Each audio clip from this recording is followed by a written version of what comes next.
Hello student, my name is Madhu Bhalla. Welcome to Abhyas. Last video में हमने changes के बारे में पढ़ा था। आज जो मेन इम्पॉर्टेंट टाइप है वो है फिजिकल चेंजेस और केमिकल चेंजेस। इसको मैं एक्सप्लेन करूंगी, ध्यान से आप सुनो, आप इसके नोट्स बनाओ ताकि आपको समझ आए। इसमें लिखो ए change in which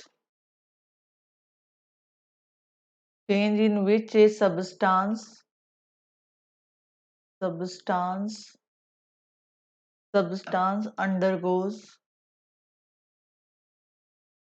undergoes a change in shape, change in shape, size and state, size and state, size and state। जैसे फॉर एग्जाम्पल अगर मैं बोलूं कि इन्फ्लेटेड बैलून बैलून बैलून को जब आप फुलाते हो तो आप बैलून ऐसे होता है, ठीक है। और जब ये जो है फूट जाता है तो अब बैलून जो है इस तरह की शेप बना लेता है, ठीक है, बैलून। तो मतलब ये जो है डिफ्लेटेड बैलून, और ये कौन सा है, इन्फ्लेटेड बैलून बैलून। अब ये जो चेंज है वो टेम्परेरी है और रिवर्सिबल है, और रिवर्सी रिवर्सिबल है। अब एक और एग्जांपल देती हूँ। जैसे मैंने सॉलिड वैक्स लिया, मैंने एक बीकर लिया, बीकर में मैंने वैक्स डाली, सॉलिड वैक्स यहाँ पे मैंने वैक्स डाली। अब मैंने इसको हीट करना शुरू किया, ठीक है। आपने जो है सॉलिड वैक्स को वेट भी करना है, सॉलिड वैक्स जो है उसका वेट करोगे उसको, way it and note the mass, उसका भार जो है, मास जो है नोट करोगे। मान लो कि ये 2 ग्राम होता है, फॉर एग्जाम्पल मैंने 2 ग्राम वैक्स लिया और मैंने इसको इसके बीकर के अंदर डाल दिया। अब मैंने इसको हीट करना शुरू किया और ये जो वैक्स है वो पिघल गया, ठीक है। तो उसको बोलते हैं molten wax, this is called molten wax. और मोल्टन वैक्स का नोट करो मास, नोट द मास, ठीक है। तो कहने का मतलब यहाँ पे जो सॉलिड वैक्स वो इक्वल होगा मोल्टन वैक्स के। सॉलिड वैक्स किसके इक्वल होगा, मोल्टन वैक्स। और ये जो है, अगर ये सॉलिड वैक्स 2 ग्राम था तो मोल्टन वैक्स भी 2 ग्राम होगा, इसमें कोई भी चेंजेस नहीं होंगे, ठीक है। होप सो कि आपको समझ आया होगा, क्योंकि फर्स्ट वीडियो में मैंने फर्स्ट लेसन में कंजर्वेशन ऑफ लॉ जो है पढ़ाया था। अगर जिन्होंने सीखा है उनको कोई दिक्कत नहीं आएगी, ठीक है। अब इसके एग्जाम्पल लिखेंगे। सबसे पहले है कि जो फिजिकल चेंज है वो होता क्या है और उसके एग्जाम्पल क्या है। जैसे मैंने लिखा, अब physical change, no new substance is form, no new substance is form, नया सब्सटेंस इसमें नहीं बनता, ठीक है। और ये जो है most changes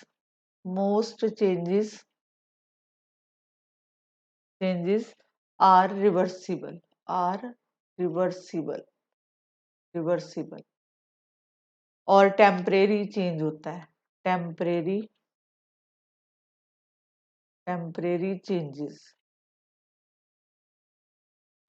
changes for example melting of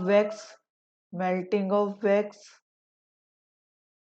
example है, मेल्टिंग ऑफ आइस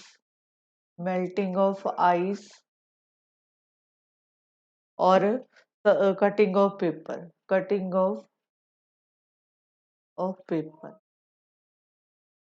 पेपर। ये सारे जो है चेंजेस वो कौन से हैं, फिजिकल चेंज। अब बारी आती है chemical change. Chemical change. Chemical change, पहले हमने फिजिकल चेंज खत्म किया, अब केमिकल चेंज। केमिकल चेंज क्या है कि ए change in which new substance is formed, new substance is formed, नया सब्सटेंस बनता है। और ये जो है चेंज जो है इरिवर्सिबल है। Changes are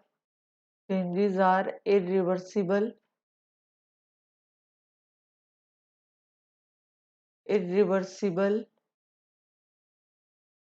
changes are permanent, changes are permanent, evolution of gases, evolution of gas, production of sound और change in smell,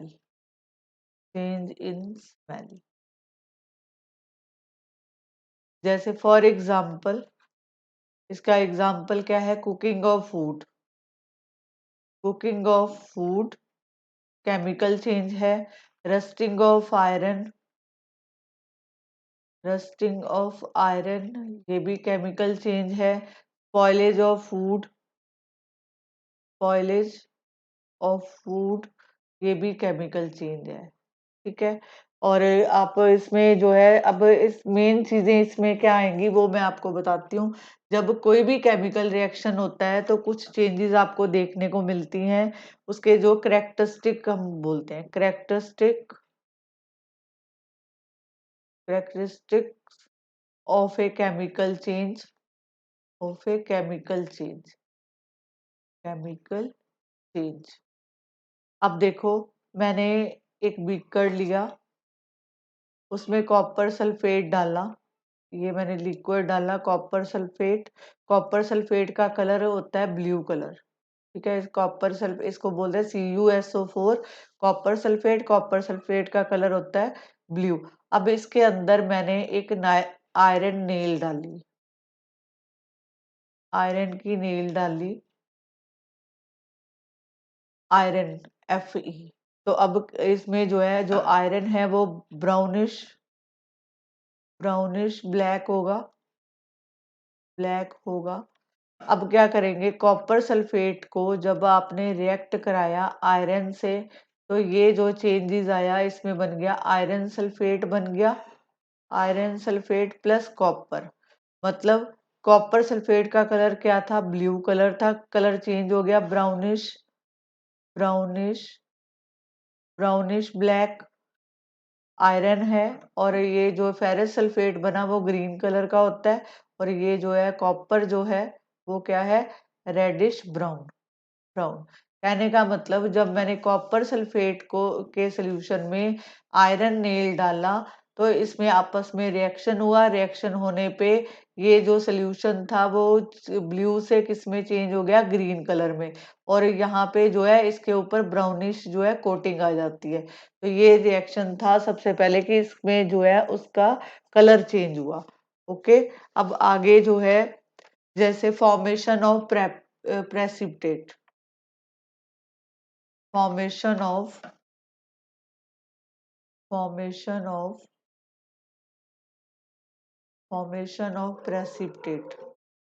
precipitate form हुए। प्रेसिपिटेट कैसे, मान लो मैंने एक टेस्ट ट्यूब ली, एक को नाम दिया ए, और एक दूसरी टेस्ट ट्यूब ली, उसको नाम दिया बी, अब मैंने क्या किया, इसमें जो है 5 ml वाटर डाला, दोनों टेस्ट ट्यूब में 5 ml वाटर डालेंगे, 5 ml वाटर, दोनों में 5 ml वाटर डाला। अब इसमें जो है एक में मैं थोड़ा सा मैं डालूंगी बेरियम क्लोराइड, इसमें फर्स्ट टेस्ट ट्यूब में बेरियम क्लोराइड, और दूसरे में मैं डालूंगी sodium sulphate. Little sodium sulphate अब इसको शेक करेंगे, शेक द टेस्ट ट्यूब दोनों टेस्ट ट्यूब को हिलाएंगे तो यहाँ पे भी कलरलेस सब्सटेंस फॉर्म होगा, कलरलेस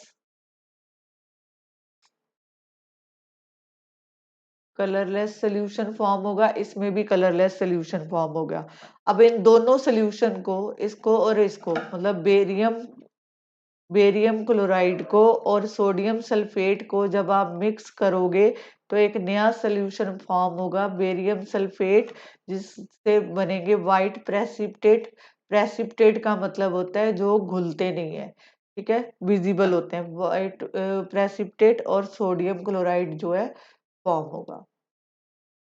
होप सो कि आपको समझ आया होगा कि इसमें एक्टिविटी है कि आपने 2 टेस्ट ट्यूब ली, उसमें 5 ml वाटर डाला, उसमें लिटिल बेरियम, एक ट्यूब में बेरियम क्लोराइड डाला, दूसरे में सोडियम सल्फेट डाला, इनको थोड़ा शेक किया तो आपने देखा कि दोनों में कलरलेस सोल्यूशन फॉर्म हो गया। अब इन दोनों को आपस में मिक्स करेंगे, बेरियम क्लोराइड में सोडियम सल्फेट मिला देंगे तो बेरियम सल्फेट बनेगा और साथ में जो है सोडियम क्लोराइड बनेगा।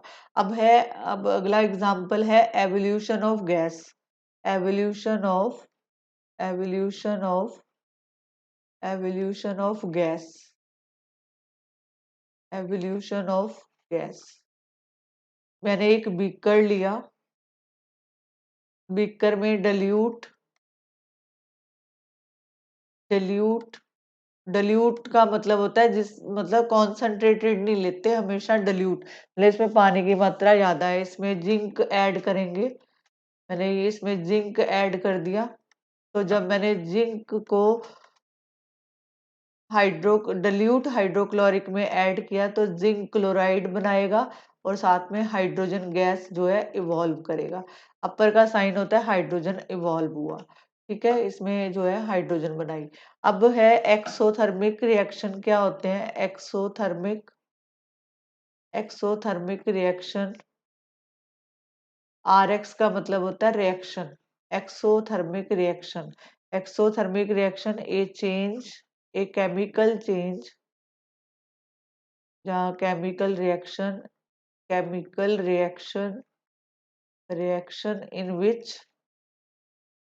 इन which heat is evolved, heat evolve होएगी। जैसे फॉर एग्जांपल मैग्नीशियम में जब मैं ऑक्सीजन ऐड करूंगी तो मैग्नीशियम ऑक्साइड बनाएगा, साथ में हीट फॉर्म करेगा। और कार्बन में जब ऑक्सीजन के साथ रिएक्ट करेगी तो कार्बन डाइऑक्साइड और हीट बनाएगी, ठीक है। This is called exothermic. Exothermic होते हैं जो हीट बनाते हैं, हीट जो है रिलीज करते हैं, एक्सो मतलब बाहर निकालना। और एक होता है एंडोथर्मिक होता है हीट को एब्जॉर्ब करना। A chemical reaction in which heat is absorbed,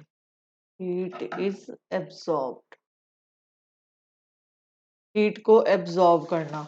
ये जैसे कैल्शियम कार्बोनेट, जब मैंने इसको हीट किया तो इसमें से कैल्शियम ऑक्साइड फॉर्म हुआ और साथ में carbon dioxide. This is called endothermic reaction. Exothermic reaction और endothermic reaction very very important है। और केमिस्ट्री में जब आप इसका रिएक्शन लिखते हो तो एग्जामिनर पे इम्पैक्ट अलग आता है, ये वेरी इंपॉर्टेंट है। इसमें मैंने आपको एक और बताया था रिवर्सिबल और इरिवर्सिबल चेंज क्या होता है, और लास्ट एक और जो इम्पोर्टेंट क्वेश्चन बनता है फिजिकल और केमिकल चेंज में डिफरेंस। जो आपने फिजिकल में पढ़ा है, जो केमिकल में पढ़ा है, अगर आप उसको डिफरेंसेस में भी लिख देते हो तब भी आपको फुल मार्क्स मिलेंगे। विद रिएक्शन लिखना, क्योंकि केमिस्ट्री जो है रिएक्शन बेस होती है। और ये होप्स हो कि आपको वीडियो अच्छा लगेगा। आप अपने नोट्स बनाओ, इसको रिवाइज करो और मेरे साथ अपने एक्सपीरियंस शेयर करो। मिलते हैं नेक्स्ट वीडियो में। Thank you very much.